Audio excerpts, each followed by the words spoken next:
Welcome to News Now. I am Deji Bademasi. The Nigerian Army on Wednesday said it had rescued 338 people held captive by members of the Boko Haram sect in northeast Nigeria. The armed forces also confirmed it had raided a number of Islamist militant groups' camps on the edge of its stronghold in the northeast Sambisa forest. The operation was done by troops of 28 Task Force Brigade deployed at Bita and Pridang on Tuesday.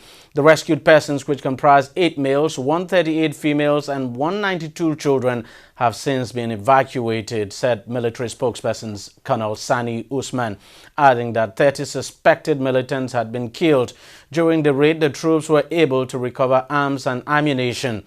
In the last few months, the military has ramped up its offensive into Sambisa and surrounding areas with airstrikes and an increase in ground troops, all in a bid to combat the terrorists which have killed or who have actually killed thousands and displaced over 2.1 million people. The Nigerian Army also restated its commitment to ending the Boko Haram insurgency before December, which is less than 2 months away. Still on Boko Haram, Chief of Army Staff Tukur Buratai has decorated 2,903 soldiers currently fighting the terrorists in Mubi, Adamawa State, northeast Nigeria.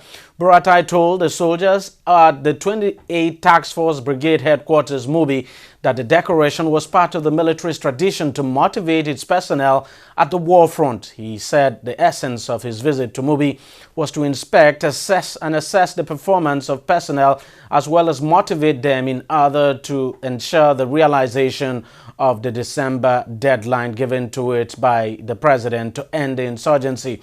Over the past few weeks, members of the militant group have carried out numerous suicide attacks which have led to the deaths of scores of people both in Nigeria and neighboring countries like Cameroon, Chad and Niger. The Nigerian Senate on Wednesday concluded the screening of ministerial nominees on the list presented by President Muhammadu Buhari. The Senate concluded with a confirmation hearing on the remaining 5 nominees, as the remaining 5 nominees appeared on the list. Now, those screened were Okechukwu Eyinna Enelama, Anwoka Anthony Gozie, Musa Bello, Adamu, and Aisha Abubakar, who were among those who were screened. So far, the Senate has already screened over 30 ministerial nominees. Only 18 have, however, been confirmed for appointment under the cabinet of President Muhammadu Buhari. The remaining 18 are also expected to be confirmed at plenary on Thursday, as indicated by the Senate President Bukola Saraki after the screening on Wednesday. Nigeria's president arrived in India from Abuja to participate in the 3rd summit of the India-Africa Forum. The summit will begin on Thursday in the city of New Delhi.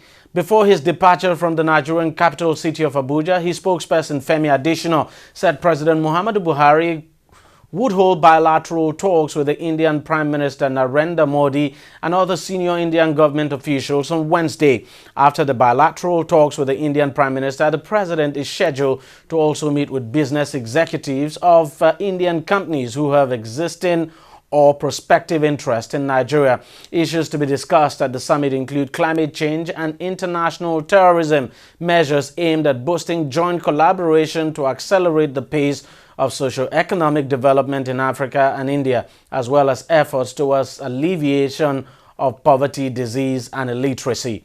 President Buhari is scheduled to return to Abuja on Friday, October the 30th.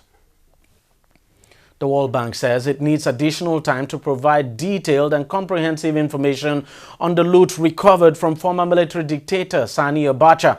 The World Bank told SIRAP, the human rights group seeking information on the loot, which is about $7 billion, that for now it is compiling information on the spending. According to the bank, the additional time was needed because the money involved was too huge for it to handle.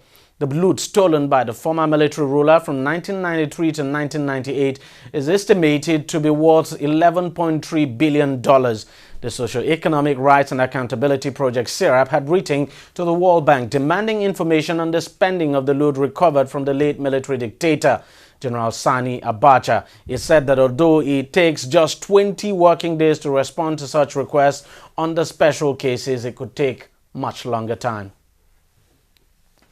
The Nigerian government has once again reaffirmed its commitment to ensuring that Nigeria meets the 2017 target of becoming polio-free. The World Health Organization earlier this week officially removed Nigeria from its list of polio-endemic countries. Now, in a press briefing in Abuja, the Permanent Secretary, Federal Ministry of Health, Linus Awute, assured Nigerians that the government would not rest on its laurels, but will continue to work towards ensuring it meets the 2017 target of becoming polio-free.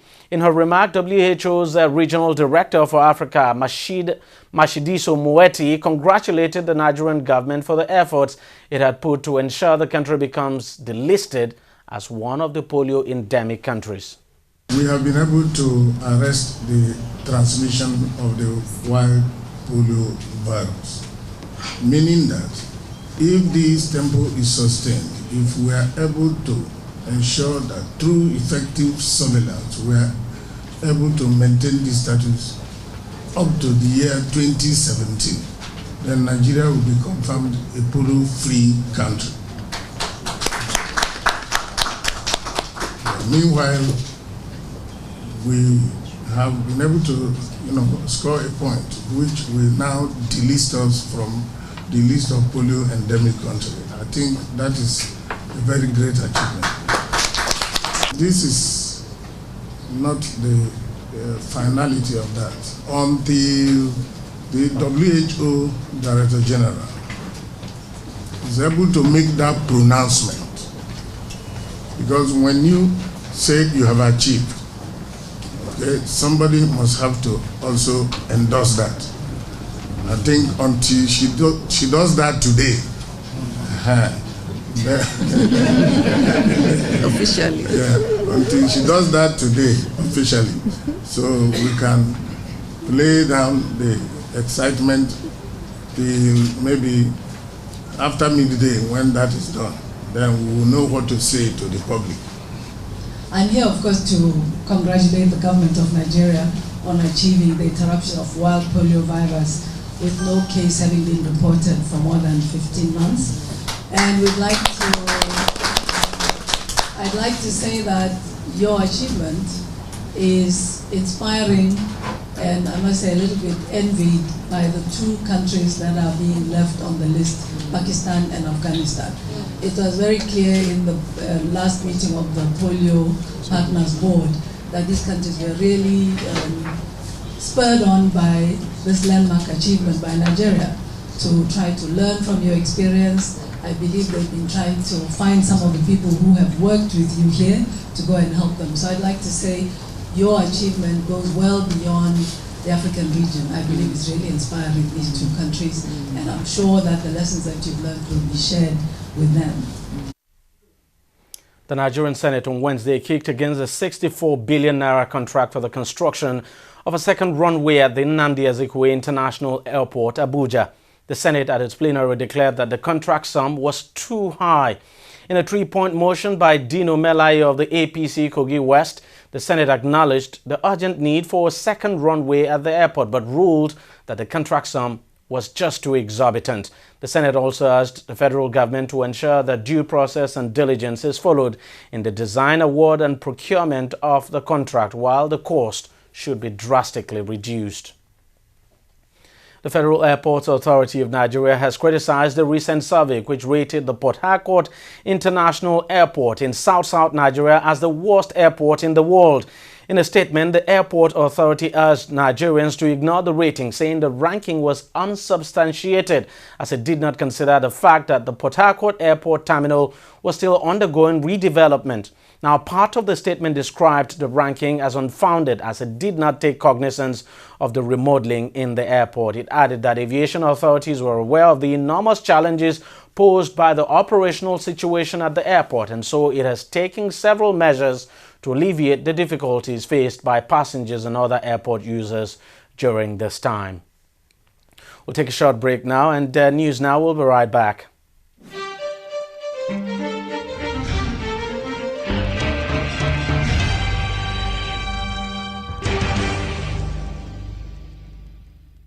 Every day, every hour, and every minute, news break in Nigeria. things happen so fast, it's most times difficult to track and comprehend them.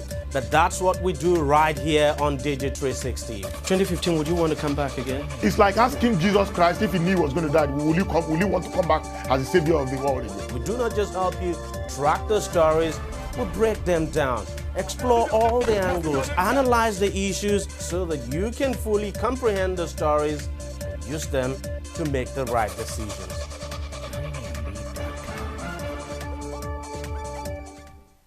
Welcome back. Oil prices edged high on Wednesday after a report showed inventories fell at a key U.S. delivery hub last week. But without further evidence of more aggressive output cuts, gains were expected to be temporary.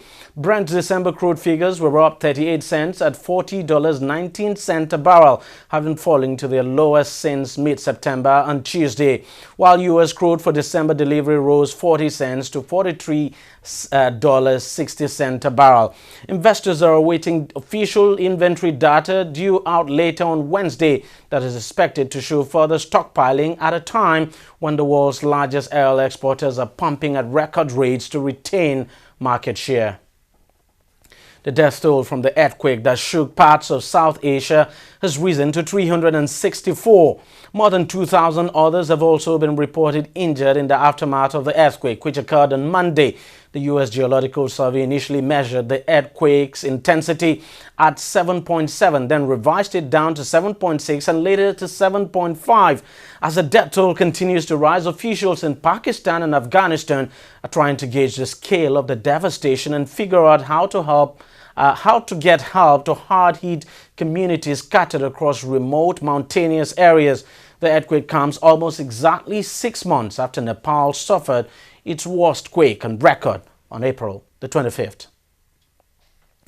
Iran Foreign Minister Mohammad Javad Zarif will attend multilateral talks on finding a political solution to the conflict in Syria in Vienna this week, a government spokesperson has said. It will be the first time Iran, an ally of President Bashar al-Assad, has attended such a summit with the U.S. representatives of Russia, Saudi Arabia and Turkey, who will also be in attendance at the talks. Earlier, the U.S. said an invitation had been extended to Iran, a move Syria's Western-backed opposition questioned. Meanwhile, Russia said its aircraft had struck 118 terrorist targets in Syria over a 24-hour period, a new record as a result of what its defense ministry said was new intelligence. The main round of talks in Syria is expected to take place on Friday, but diplomats say some preparatory meetings could happen on Thursday evening. Let's turn to sports now. FIFA's ad hoc electoral committee has confirmed receiving 7 submissions for next year's presidential elections. The candidates confirmed by the electoral committee are Frenchman Jérôme Champagne, Prince Ali of Jordan, Michel Platini, South African Tycoon Tokyo Sexuale, UEFA General Secretary Gianni Infantino, Liberian FA President Musa Beliti, and AFC President Sheikh Salman ibn Ibrahim Al Khalifa. The Electoral Committee also confirmed that the candidacy of UEFA President Michel Platini is still pending and subject to the results of the investigations being conducted on him by the Ethics Committee. Platini is currently serving a 90-day provisional ban, which could be extended by 45 days following an investigation being conducted on him by the Ethics Committee over an alleged payment of a previous work to him by Sepp Blatter. No Nigerian candidate made the deadline to submit their own bids to contest in the elections. Quite sad for people like Segun Odegbami. Suspended FIFA President Sepp Blatter has revealed that the football governing body already had an agreement to hold the 2018 World Cup in Russia before the final vote. The governing body has been embroiled in so many scandals arising from the decisions to grant the host rights of the 2018 and 2022 World Cups to Russia and Qatar respectively. Blatter, in an interview with Russian news agency TASS, said that there was already an agreement to host the 2018 World Cup in Russia, with the 2022 version lined up for the USA before Platini intervened on behalf of Qatar. He did not reveal who exactly had agreed for Russia to be host, but claimed the crisis in FIFA had been prompted by England and the US being bad losers as a result of their World Cup bid failures. Blatter is currently serving a 90-day provisional ban, which could be extended by 45 days following an investigation being conducted on him by the Ethics Committee over a £1.3 million payment made to Platini in 2011. Former president of the Brazil Football Confederation, Jose Maria Marin, has agreed to be extradited to the USA, where he will face corruption charges. Marin was one of 7 FIFA officials arrested in May in connection with a corruption scandal that has rocked world football's governing body. He's been accused of accepting bribes totaling millions of dollars in connection with a sale of marketing rights to various sports marketing firms for the Copa America tournaments for 2015, 2016, 2019 and 2023, and for the Copa do Brasil for the period from 2013 to 2022.